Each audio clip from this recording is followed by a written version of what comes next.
Dan zaman sekarang juga memang banyak sekali pekerjaan-pekerjaan yang terbuka untuk perempuan. Jadi banyak sekali perempuan-perempuan karir, tapi saya juga melihat banyak loh perempuan yang karir tidak gagal dalam rumah tangganya gitu loh ya. Tidak gagal dalam mendidik anaknya. Halo semuanya, selamat datang di Ruang Publik. Pada episode kali ini kita akan membahas terkait isu-isu perempuan yang saat ini hype di masyarakat, terutama di wilayah golongan-golongan muda seperti Genji dan sejajarnya. Dan saya Nur Halimah, saat ini saya sudah mendatangkan salah seorang narasumber spesial kita, seorang aktivis perempuan di wilayah Kabupaten Tasikmalaya dan juga sebagai founder organisasi Putik Perempuan Indonesia. Kita langsung sambut saja, ini dia Ibu Fitri Najayanti. Halo Bu, apa kabar? Apa kabar? Baik, alhamdulillah. Alhamdulillah. Ini aku biar misalnya akrab gitu ya, panggilnya gimana? Ibu apa? Teteh ya. Oh Teteh, boleh ya Teteh. Menolak tua ya. Ya siap Teh. Bukan menolak sebagai kodrat tapi sebagai semangat Teteh aja ya. Oke, siap. Tadinya saya juga mau manggilnya Teh, tapi kayak takutnya gimana gitu ya. Udah Ibu dulu aja. Oke, berarti Teteh Fitri ya dipanggilnya. Oke. Ini Teh, kita sekarang kan mau ngebahas terkait high value woman ya, terutama dalam hal karir dan relationship. Nah, tapi sebelum kita mengarah ke sana, aku penasaran dulu nih, awal mula Teteh itu bergelut di bidang aktivis perempuan itu bagaimana awalnya? Boleh ya. Jadi kita ini ya, membicarakan dulu masa lalu gitu. Oke, boleh throwback dulu ya. Oke. Tapi bukan berarti nggak move on nih. Iya, masa lalu yang lain. Aku panggilnya Neng aja ya. Boleh. Neng Nur apa Neng Halimah nih? Terserah aja, enaknya gimana? Ya begini ya Neng, waktu itu saya tuh kan pertama memang masuk organisasi pergerakan gitu ya, pergerakan mahasiswa tuh pas masuk kuliah tuh udah masuk salah satu organisasi di kabupaten yang organisasi memang bergelut di anti korupsi itu KMRT namanya. Nah dulu tuh saya masuk organisasi itu, kemudian kalau di sekolah sama di kampus internalnya tuh saya masuk di dunia kesenian, teater begitu. Nah ternyata lambat laun karena memang saya kehidupan organisasi itu dimulai dari saya pramuka waktu SD, SMP masuk organisasi, SMA masuk organisasi, pokoknya suka banget berorganisasi. Sehingga mungkin itu membentuk karakter saya sendiri, suka bergaul sama orang. Gitu. Jadi ekstrovert gitu ya? Iya, jadi sukanya bergaul, berkumpul, berkerumun begitu ya. Yang pada akhirnya dan berjalannya waktu karena saya bergaul dengan orang-orang organisasi begitu ya, kemudian berbagai tidak hanya organisasi keperempuanan, justru saya organisasi umum dulu. Nah bertambahnya umur, kemudian saya jadi kepantik untuk kayaknya ini pikiran saya coba deh dikhususkan untuk perempuan. Nah itu muncul ketika umur saya sudah menikah. Udah mulai ngeh gitu ya? Udah ngeh, kayaknya mau dikhususkan deh untuk perempuan, karena begitu nikmatnya saya sebagai perempuan bisa mencari uang sendiri. Kemudian semasa kuliah saya bisa berorganisasi, bisa kesana kemari mencoba hal-hal baru, dan saya ingin menularkan itu semua kepada perempuan-perempuan khususnya di Tasikmalaya. Semangatnya, kemudian menjalani hidup ini indah begitu loh. Kalau dinikmati ya. Bisa menikmati hidup banyak cara, sehingga ketika ini tuh banyak cara untuk menikmati hidup. Nah itu bukan berarti kita hidup lurus terus sih atau indah terus, enggak, tapi sehingga kalau kita banyak bergaul tuh di hal-hal yang positif, itu menjadikan kita banyak alternatif untuk hidup bahagia. Walaupun kayak gimana ya, hidup tidak selalu mulus, tapi kalau kita ngejalannya enjoy gitu ya, mau badainya sebesar apapun kita tetap enjoy gitu ya menikmatinya. Berarti terpantik setelah menikah karena kesadarannya mulai tumbuh setelah lamanya itu ya. Iya, kalau dulu kan saya organisasinya tuh random banget. Iya, Semua iya, organisasi iya. saya masukin, termasuk bela dirinya. Ya, oh iya pernah bela diri juga. Wah, gitu. Wonder Woman. Ya maksudnya bela diri, Iya, iya. kemudian olahraga, Iya. gitu ya, terus kemudian kesenian, pergerakan, ya demo sana sini gitu Iya. loh. Ya semua saya itu geluti. Nah, paling mau difokuskan buat apa ya, supaya bermanfaat khususnya ya bagi sesama perempuan di Tasikmalaya lah gitu. Iya, iya, iya. Tapi dulu waktu pertama kali kepikiran itu, ke siapa pertama kali Teteh bilang gitu? Udah ada ide nih di kepala. Nah, awal mula terbentuk itu kayak gimana? Nah, sama teman-teman perempuan Oh, yang iya, memang iya. saya itu kan memang sosok yang memang di lingkungan itu ketika orang mau curhat tuh pasti nelpon saya gitu. Saya dipikir-pikir begitu ya, selain menjalani organisasi, kemudian setelah menikah saya juga tidak lepas dari organisasi. Iya, iya. Saya masih melakukan kajian di rumah, Iya. teman-teman masih ke rumah gitu, teman-teman muda masih mau perempuan mau laki-laki masih ke rumah, kemudian teman-teman saya yang sejawat dulu juga masih mau apa ya, ketemu saya di luar ataupun di rumah. Nah, saya berpikir alangkah baiknya saya kalau ini Diwadahi ya? diwadahi Iya, begitu iya. loh, sehingga ya kan kalau diwadahi kan kita jadi mikirin tujuannya apa, Iya, iya, jadi betul. susun kembali Iya, terarah gitu ya? Iya, begitu. Oke, lalu masuk kepada topik yang akan kita bahas nih ya. Oke. Nah, menurut Teteh sendiri definisi dari high value woman itu seperti apa Teh? Menurut saya tuh ya, perempuan itu kalau dulu saya berpikir, jadi ada pergeseran tuh cara berpikir saya ketika sekarang nih Oke. udah di usia matang, jadi tua gitu ya maksud saya, dengan dulu muda tuh. Iya, Kalau iya. dulu tuh saya berpikir bahwa ketika perempuan high itu harus segala bisa, Iya, iya, iya. kemudian harus cantik, Oke. harus jadi nomor satu, Oke. harus pokoknya orang tuh tersorot ke kita semua begitu Cantik, ya. putih, langsing kayak bihun lah ya. Kayak begitulah gitu. Nah, Oke. secara beriring waktu ternyata semua perempuan punya kesempatan untuk apa ya, jadi tahta tertinggi bagaimana kita cara berpikir kita, bagaimana menempatkannya kita begitu. Oke. Jadi perempuan itu harus apa ya, sadar diri bahwa dia itu berharga. Oke. Karena lihat aja, gak ada tuh kayaknya kalau misalnya gini ya, dilahirkan karena diinginkan oleh orang tua begitu, Iya, ya. betul. Kemudian didinabobokan, dikasih makan biar bertumbuh dan segala macam, itu kan menunjukkan bahwa semua manusia ini punya tahta tertinggi gitu loh. Dan ini juga untuk perempuan itu gak usah berkecil hati, pokoknya bahwa kalian itu layak untuk dihargai, dicintai, diinginkan, dipuji-puji, apa dirayu-rayu gitu. Iya, iya, oke.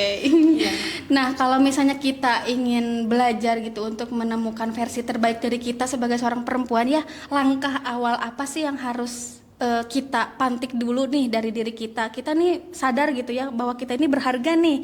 Nah, gimana sih langkah awal untuk menyambut versi diri kita gitu tanpa harus membandingkan dengan orang lain dan perempuan-perempuan lainnya yang notabene kayak suka insecure gitu kan kalau cewek tuh. Betul. Ini kan berarti ini secara umum kan tidak semua orang nih ya dilahirkan di keluarga yang membangun apa ya, kepercayaan diri dia. Yeah. Atau tidak semua orang dilahirkan di lingkungan yang dia impi-impikan Yeah, gitu. yeah. Tapi itu jangan menjadi kecil hati. Misalnya gini, saya dilahirkan di lingkungan keluarga yang maaf toksik misalnya, atau broken home gitu, misalnya perempuan seperti itu. Nah, itu jangan jadi alasan kita untuk hidup jadi berantakan gitu. Iya, betul. Pada intinya gini, pesan pertama itu memang kalau ini nih,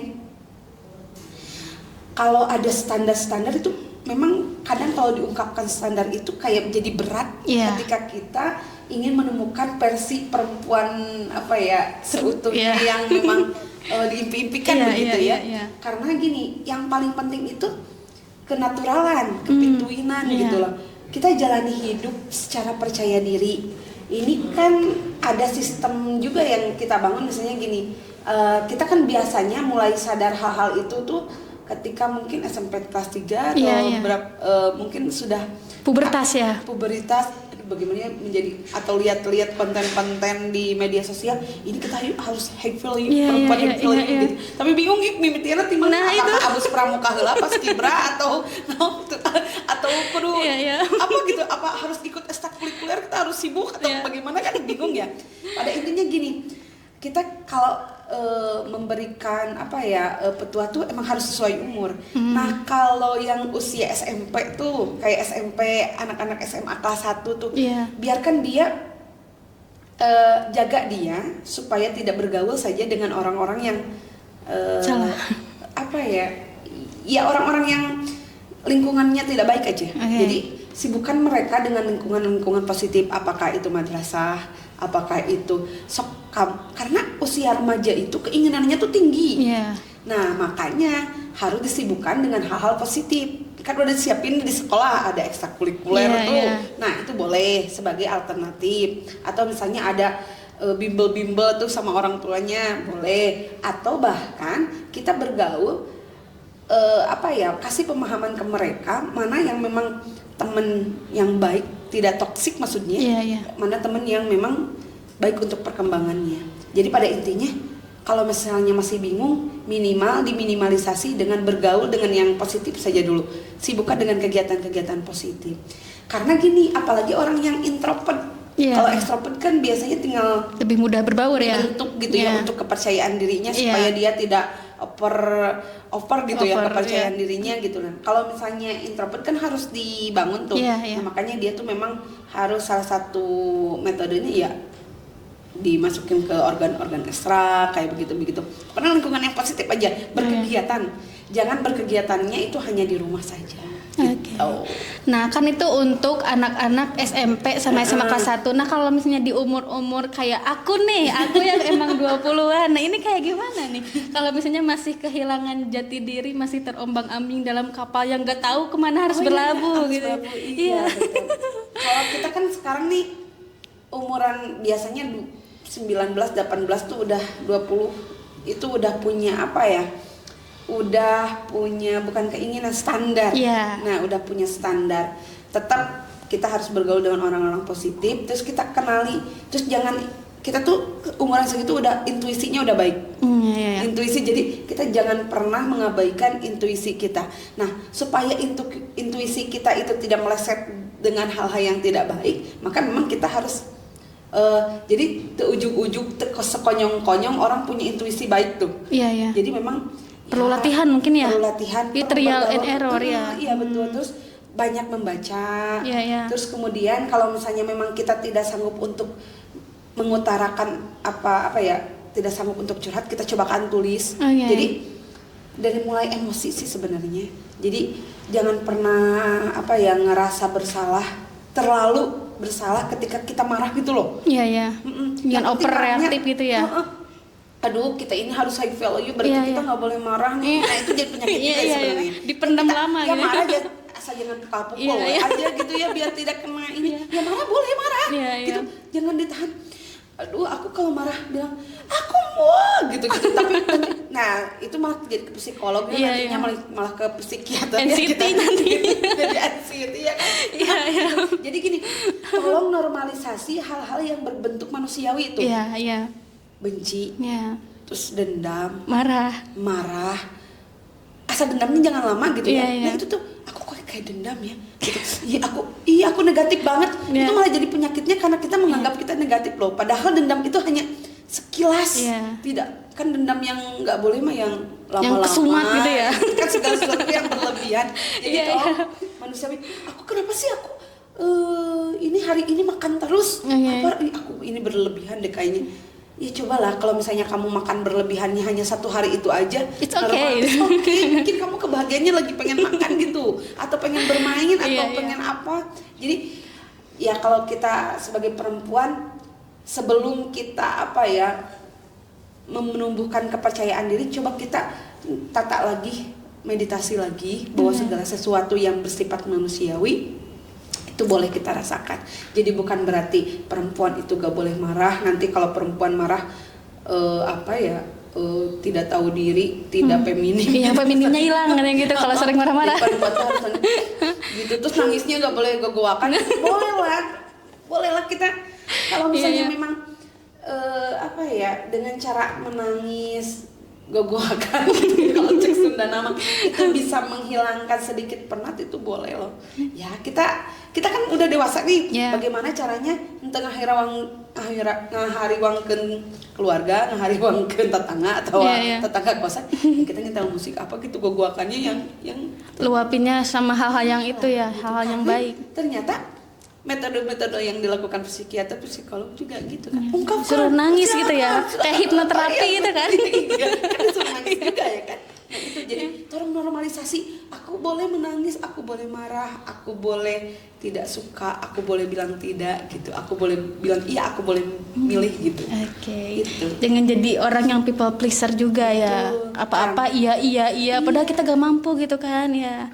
Karena ketika saya mengungkapkan hal itu bukan berarti menjadikan kita sebagai makhluk yang egois, bukan. Karena kalau misalnya kita dibekali dengan lingkungan yang baik, cara berpikir yang baik, membaca yang baik, menulis yang baik, itu bisa mempengaruhi cara bagaimana kita marah, cara bagaimana kita mengungkapkan tidak, cara mengungkapkan cinta. Perempuan hateful juga boleh bucin, boleh. Ya, boleh dong, boleh. Manusiawi. Ya kasihan juga laki-laki pengen dibucinin juga ya kan. Yuk lah jadi egois dibucinkan we gitu ya, apa-apa. Ya kan kadang-kadang laki-laki juga harus diajarkan gitu. Ya gitu, ini aku kasih bunga, aku kok bunga gitu. Ya aku ya kayak gitu-gitulah. Dengan love language-nya masing-masing. Betul, ya. Oke. Iya. Berarti kalau misalnya saya simpulin dari penjelasan Teteh tadi, kalau misalnya kita sebagai perempuan nih, bagi para penonton ya yang lagi nonton, nah kalau kita misalkan ingin mencari versi terbaik dari kita, jika kalian masih umur sekolah SMP SMA, itu kalian coba untuk bergabung kepada komunitas-komunitas yang emang positif, yang bisa memberikan kepada kebaikan buat kedepannya ya Teh. Nah kalau misalnya kita nih di umur 20-an kayak saya ya, dan Teteh juga mungkin ya. Nah di umur 20-an kita jangan mengabaikan intuisi yang ada dalam diri kita, karena intuisi kita tuh valid gitu ya Bu. Betul. Ya. Terus ya kita coba untuk memilah mana yang sekiranya membuat pikiran berat. Nah, itu berarti toksik loh. Iya. Itu aja. Karena jadi, ini di kepala ya. Jadi coba diurai. Kita kan udah mikirnya udah ke masa depan, kemudian pengen punya pasangan, pengen melanjutkan hidup. Ya saya kira-kira punya teman yang memang curhatnya itu aja, ya dengerin aja, nggak apa-apa gitu loh, nggak usah diratapi begitu loh. Misalnya kan ada temen tuh yang kita tuh, saya itu pernah ke psikolog, bukan ke psikolog ya, temen yang memang ahli dalam hal itu. Saya bilang hidup saya berasa baik aja pernah, tapi saya bisa nangis tiba-tiba tuh Neng. Nangis tiba-tiba, mood saya hilang tiba-tiba, atau pengen marah-marah. Itu kan hormon nggak sih? Kata tuh dia coba tes dengan ya keilmuannya begitu loh. Ternyata saya terlalu banyak menyerap energi negatif dari orang lain sehingga membuat emosi saya tidak stabil. Jadi tergumpal di dalam gitu ya. Iya, jadi ternyata kita terlalu menyerap energi orang lain juga nggak baik buat kita kalau misalnya kita bisa tidak mengendalikan diri. Iya. Gitu. Oke. Lalu untuk di umur sekarang nih, umur 20-an gitu ya, sebagai perempuan, nah kan ini tuh biasanya terjebak antara dua pilihan ya, karir sama relationship ya. Dan banyak dari orang-orang juga sekarang nggak sedikit yang emang terjebak dalam dua hal itu gitu ya. Kalau misalnya kita pilih karir ya relationship yang emang harus itu gitu kan. Sebaliknya kalau kita milih relationship, nah karir kita yang emang itu. Nah gimana sih cara menempatkan posisi-posisi itu biar sesuai dengan porsinya Teh? Iya, itu kan dua hal yang memang sekarang banyak sekali yang dibicarakan. Ya saya juga apakah ini memang bisa dilaksanakan atau tidak, bisa benar atau tidak, yang pada intinya ini bisa mungkin cocok untuk teman-teman yang ada di luar sana, ataupun ini mungkin ini hanya sekedar saran saja begitu ya. Karena gini, perempuan, kehidupan zaman sekarang itu tuntutannya sangatlah berbeda, begitu. Dari mulai gaya hidup tidak kita bisa pungkiri ya bahwa segala sesuatu itu sekarang berbeda. Dari mulai ya saya ulangi, gaya hidup, cara kemudian keinginan, kemudian lingkungan, ya kan menuntut segala macamnya tuh berbeda. Dan sehingga sekarang ini banyak perempuan yang memutuskan untuk tidak tinggal di rumah saja, tapi mereka memutuskan untuk mempunyai penghasilan juga. Dan zaman sekarang juga memang banyak sekali pekerjaan-pekerjaan yang terbuka untuk perempuan. Jadi banyak sekali perempuan-perempuan karir, tapi saya juga melihat banyak loh perempuan yang karir tidak gagal dalam rumah tangganya gitu loh ya. Tidak gagal dalam mendidik anaknya, tidak gagal juga dalam memilih pasangannya. Banyak gitu. Walaupun memang tidak semua, tapi banyak. Nah, yang paling penting ini adalah ya kan kita biasanya ini karir dulu apa relationship dulu gitu ya kan. Nah, itu kita bisa kendalikan sebenarnya kalau misalnya gini, dengan memulai mengenali diri sendiri. Kita ini jadi kayak kekurangan dan kelebihan kita analisis dulu. Kita kekurangannya apa, kelebihannya apa, kesukaannya apa, hobinya apa, kerjaannya apa, kemudian sering bergaulnya dengan siapa, apa yang membuat kita senang, apa yang membuat kita tidak, ini passion aku atau bukan. Nah, itu kita harus kenali. Kita harus tegas dulu gitu harus ya. Harus tegas. Nah, ini begitu ya. Nah, pokoknya berarti kalau misalnya kita untuk meminimalisasi kesenjangan atau untuk meminimalisasi permasalahan nantinya dalam relationship, ya kita pilih yang tidak jauh-jauh atau yang menerima kita gitu. Atau kita coba komunikasikan dari awal gitu. Sehingga kita itu bisa jadi bolehlah mencintai, tapi kita juga harus bukannya untuk keegoisan diri, tapi kita memberikan kesempatan kepada orang yang akan kita pilih untuk mengetahui diri kita gitu. Supaya dia juga tidak kaget gitu. Ya misalnya saya yakin di dunia ini ada loh yang berpasang-pasangan itu kan yang saling melengkapi, yang saling mau bertumbuh gitu. Iya kan tidak semua yang bisa memberikan kita uang lebih, kemudian mencintai kita secara lebih, tapi itu membuat kita bahagia atau tidak. Nah, perkenalan itu dalam Islam juga ada ta'aruf, dalam kita mungkin budayanya perkenalan pacaran atau apa gitu. Nah, dari situ juga benih-benihnya, nah intuisi itu bisa inilah. Keren flagannya gitu kan. Kita lihat ini nih, itu sebagai miniatur nanti kehidupan kita kan, itu untuk kehidupan yang berlanjut. Kita lihat bagaimana cara dia memperlakukan kita ketika kita marah, terus bagaimana ketika menyelesaikan konflik gitu. Nah, itu harus jadi dasar. Jadi itu bisa terdeteksi dari awal gitu sebenarnya ya. Dari awal sih. Kalau misalnya saya yakin bisa dari awal. Gini, bukan penelitian, ada beberapa yang saya advokasi, teman saya sendiri misalnya gitu, yang sekarang maaf ya punya suami yang doyan sekali selingkuh gitu loh. Doyan sekali selingkuh, sampai puluhan tuh selingkuhnya.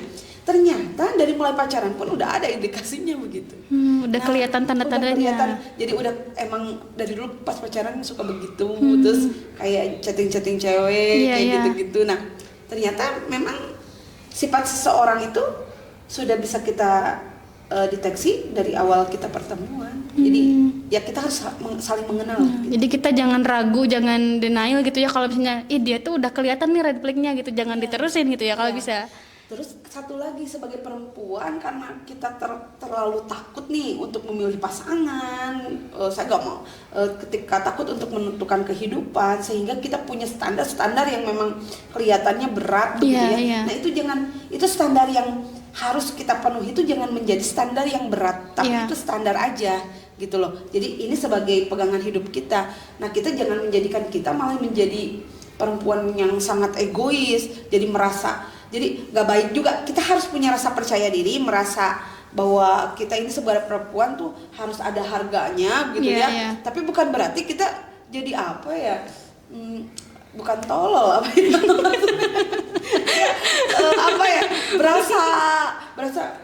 berasa pokoknya gue tuh udah baik banget, harus mungkin yang nggak gitu juga sih. Yang ngerasa so gitu ya. Yang sok-sokan begitu loh, yang membuat kita malah menemukan yang tadinya si pasangan ini baik jadi gak baik ke kita, karena keegoisan kita, egosentrisnya kita yang masa kecil dibawa-bawa nih, karena saya itu punya gaji yang lebih besar dari dia gitu, misalnya gitu, saya punya penghasilan, saya cantik, saya rajin olahraga, saya sehat, sehingga lupa kodrat gitu ya.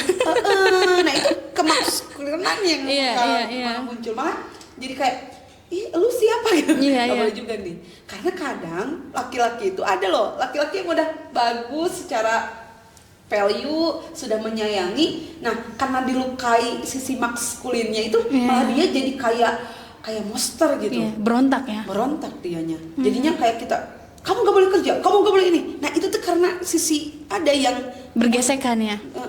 Itu tuh karena kitanya yang terlalu, maaf ya, gue punya uang, gue lu beli gitu. Laki juga, mana Kiki gitu jadinya gitu. Jadi malah gak baik juga nih, keegoan itu juga gak baik. Jadi kita sebagai perempuan tuh harus tetap meskipun kita mempelajari semua ilmu yang bisa kita pelajari, meskipun kita bisa mendapatkan penghasilan yang lebih besar daripada laki-laki, tapi bukan berarti kita tidak punya empati, begitu loh.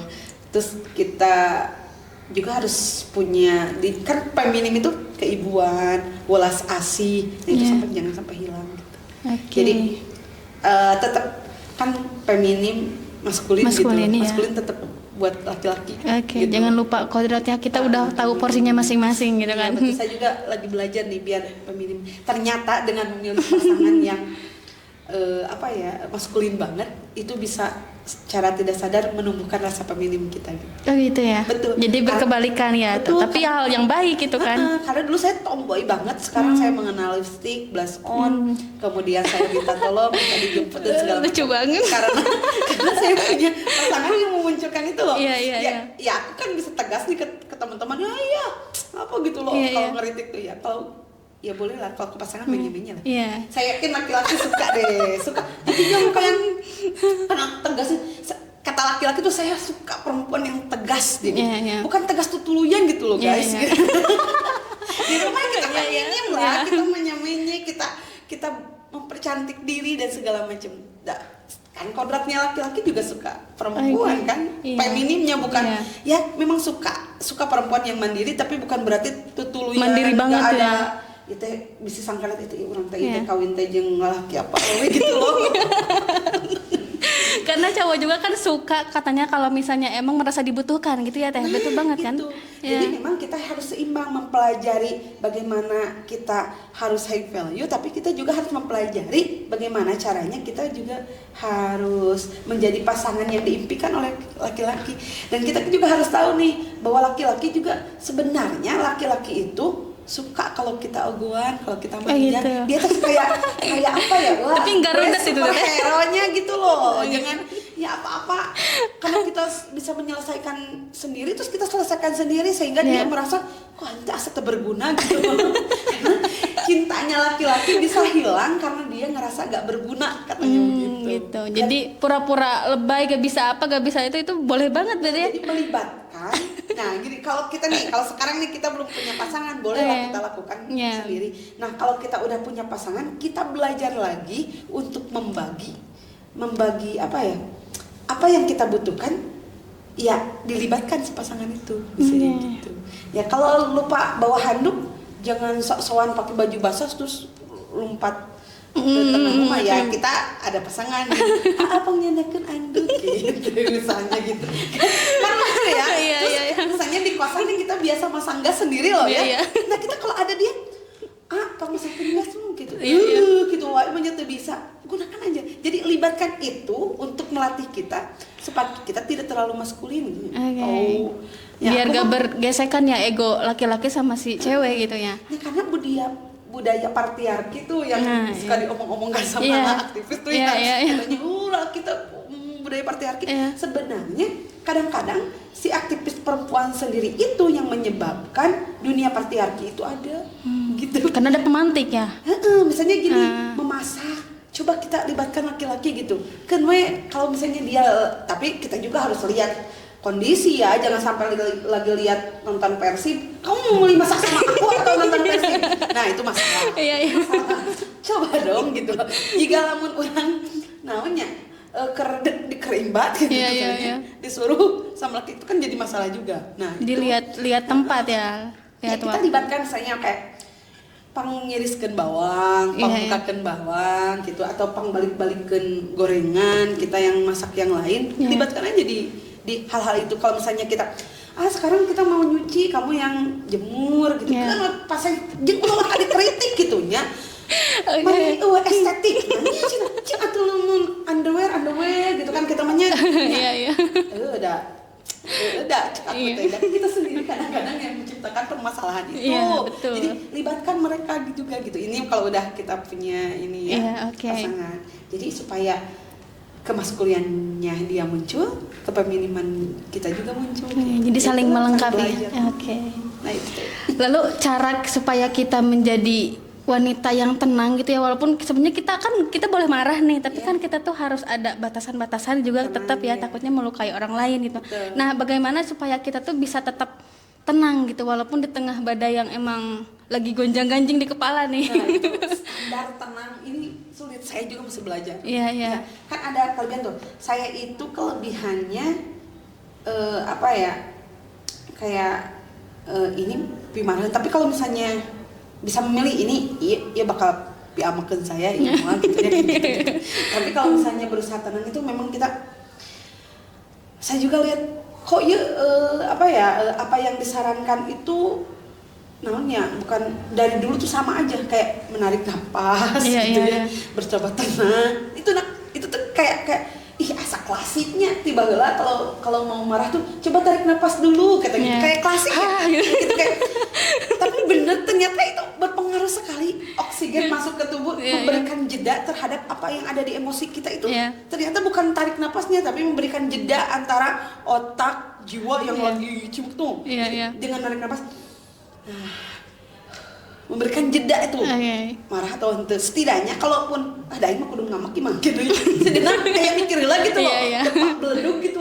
Jadi orang tahu resiko ngamakna nepi ka mana. Wah orang jigana mau ngalempar gelas ka kiri, mau pibahayaeun tah gitu. Nah kayak gitu. Jadi untuk bersifat tenang ini memang perlu latihan.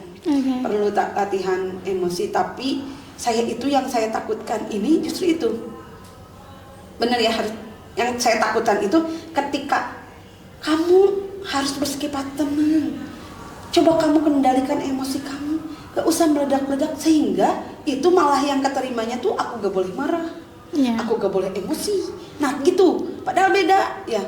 Ketika emosi kita coba untuk bersifat tenang, bukan berarti kamu gak boleh emosi. Nah makanya kalau misalnya kepada orang yang lagi emosian, jangan ditempas dulu gitu loh. Kalau kita mau biar dia sembuh, misalnya dia lagi emosi, kamu tenang, jangan emosi gitu. Kita jangan ada kata-kata itu dulu. Jadi biarin dulu aja, luapin dulu. Dia emosi, tapi kalau misalnya ada yang membahayakan, kalau di depan kita ada yang membahayakan, coba ini gitu. Terus gini, kalau misalnya ada temen yang curhat nih, tadi saya udah marah-marah, kamu emosian, tahan gerak. Nah, hal itu tuh kayak baik, tapi justru kalau keterimanya beda itu jadi malah toksik ke dalam ya. Jadi kayak people pleaser tidak bisa mengatakan tidak. Jadi kamu marah, kita bilang aja kamu marah, ya nggak apa-apa. Dan meski marahnya bilang aja, biar bahwa itu tidak apa-apa karena udah marah nih. Kecuali kalau belum, aku kumahnya mau papangi jeung si eta pasti marah. Tah, bisa kamu kendaliin. Jadi lihat dulu konteks permasalahannya ketika harus marah atau tidak. Kalau dia udah marah, aku tadi udah marah, udah pecahin gelas, piring, sendok dan segala macam, aku pinter-pinternya. Nah kamu jangan tongwakan dicarekan gitu loh, kamu jangan dijas gitu loh bahwa dia melakukan kesalahan, tapi didengarkan dulu, baru bilang gitu, ya nggak apa-apa, itu manusiawi. Satunya kemarin, dan manusia marah. Nah baru nanti kalau dia udah tenang, hari berikutnya dia udah kayak tenang, baru dibicarakan cara tenang emosi. Nah kalau untuk kita sendiri ya itu, kalau saya sih narik napas aja dulu. Jadi narik ketenangan napas, itu tuh lebih butuh latihan gitu ya. Dan itu nggak bisa. Saya juga masih berlatih nih, tarik napas, kemudian kita pikirkan konteks permasalahannya apa. Ya dia merendahkan saya, ya perlu dilawan atau hente gitu. Ya gitu kan, marahnya tuh kan nggak usah kayak meledak-ledakan marah, bisa kayak kusikap misalnya, pergi. Gestur tubuh juga nggak apa-apa. Kelihatan. Karena gini, ada kadang orang kalau kita tidak menunjukkan sesuatu, ini malah jadi seenaknya dianya. Betul. ke kitanya Iya. gitu. Jadi kalau misalnya gimana cara menahan amarah, ya tarik nafas aja dulu. Kalau itu sudah tidak dikendalikan, ya pergi boleh lah. Oke, Gitu. siap. Jadi ternyata menjadi high value woman tuh bukan hanya dari sekadar tampilan maupun kayak gimana ya gaya hidup kita gitu, tapi lebih ke gimana cara kita ngendaliin diri kita kepada orang-orang sekitar gitu ya Teh. Ya, karena gini, ternyata toxic relationship ini bukan hanya dari pasangan hidup antara saya dan laki-laki atau dia akan menjadi pacar saya atau dia akan menjadi suami saya. Tapi kita juga harus menentukan lingkungan. Lingkungan pertemanan ini justru yang kadang membuat kita sering depresi. Misalnya punya teman yang ternyata NVD misalnya gitu ya. Punya teman yang kadang nggak percaya dirian gitu ya. Misalnya gitu. Nah, itu malah menjadi toksik ke kitanya. Punya teman yang sedikit-sedikit jadi masalah. Kalau misalnya tidak memberikan kebebasan kepada kita. Kadang teman-teman ini apalagi Gen Z ya, sekarang itu terjebak dengan lingkungan pertemanannya itu. Susah keluar dari circle itu dari ya. Circle itu. Jadi kita coba lihat, kalau misalnya kita di circle itu banyak bahagianya, banyak enjoy-nya, kemudian bisa menjadi diri kita sendiri tanpa ada riut-riutnya, itu berarti lingkungan positif.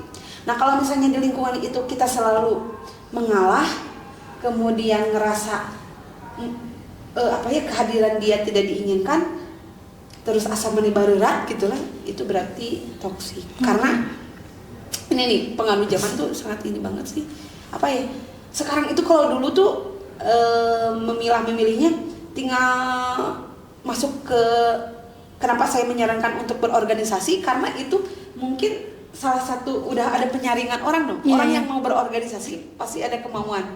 Kalaupun ada yang dipaksa, pasti ada 1-2 orang aja yang dipaksa sama orang tuanya, sama temennya atau sama keluarganya gitu. Tapi itu udah ada penyaringan tuh, yang berorganisasi tuh itu. Jadi kenapa? Yaitu untuk menentukan biar tidak bingung mana sih lingkungan positif. Makanya harus lingkungan yang berorganisasi ada penyaringan dulu lah minimal gitu loh. Kan terarah juga ya. Supaya kita tidak bingung. Nah itu. Nah kalau misalnya teman-temannya yang, karena teman tuh mempengaruhi sekali sih. Pacar macet paribasana, kita kalau galau sama pacar misalnya gitu ya. Kita galau sama pacar, kita jarang curhat sama orang tua kan, sama temen, nah gitu. Jadi sebelum menentukan pasangan tuh tentuin dulu temen kita siapa. Nggak apa-apa, nggak terlalu banyak juga. Yang penting gitu. berkualitas ya. Karena percuma banyak gitu ya. Dijadiin sahabat, nggak semua dijadiin teman untuk curhat. Kita harus memilih-memilah mana teman yang ini teman untuk kita curhat gitu, untuk kita sharing dan segala macam. Ini memang sekarang itu saya lihat juga di media sosial tentang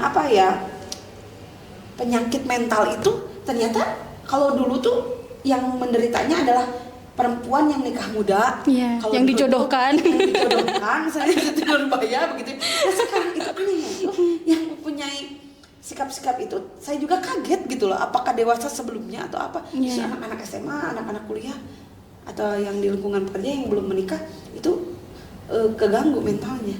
Dan ternyata penyebab mentalnya ini tidak hanya cara dia memilih pacar gitu loh, tapi dia memilih teman. Berarti teman tuh benar-benar prioritas yang emang harus dikedepankan ya untuk kita pilih. Karena kalau kita punya teman yang baik, ketika kita salah milih pasangan pasti banyak yang mengingatkan tuh. Terus benar. ada yang kayak hero gitu temennya. Kalau temen sampai bisa kenapa-napa tuh kayak wah paling depan gitu. Paling depan menyadarkan gitu, kayak gitu. Jadi kalau makanya saya mencoba begitu membuat sebuah wadah. Kadang banyak yang nanya, kenapa sih mendirikan butik kayak begitu-begitu ya? Ya minimal saya bisa saling melengkapi perempuan antar perempuan, minimal ketika menjadi seseorang pendengar yang baik saja dulu. Atau menciptakan lingkungan yang nggak toksik aja, yang saling support, woman support woman. Iya betul. Nah itulah. Wah seru sekali ya obrolan kita kali ini tuh, kayak gimana ya, memantik kesadaran kita untuk terus berprogres untuk menjadi versi kita yang lebih baik gitu buat kedepannya. Dan patokannya itu tetap gitu, teman, kita harus pandai-pandai memilih teman. Oke. Lalu closing statement mungkin ya Teh, terakhir sebelum episode ini kita tutup, satu pesan untuk perempuan muda yang lagi nyari jati diri itu dalam karir dan cinta, bagaimana?